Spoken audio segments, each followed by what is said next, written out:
قربۃ للہ تعالی، اللہ سے قریب ہونے کا راستہ۔ اللہ تعالیٰ سے انسان کب سب سے زیادہ قریب ہوتا ہے؟ وہ کون سا موومنٹ ہے جب انسان اللہ تعالیٰ سے، اپنے مالک سے، اپنے خالق سے، اپنے پیدا کرنے والے سے، فاطر السماوات والارض، بدیع السماوات والارض، کب سب سے زیادہ قریب ہوتا ہے؟ وہ کون سا موومنٹ ہے جب انسان اللہ کے قریب ہوتا ہے؟ پتہ ہے کون سا موومنٹ ہے؟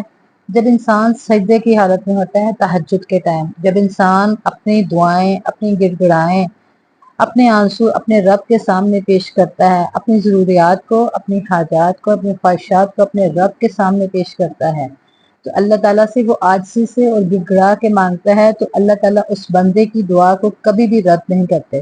ایک شخص نے سوال کیا کہ یا رسول اللہ، کون سی دعا قبولیت کے اعتبار سے سب دعاؤں سے بڑھ کر ہے؟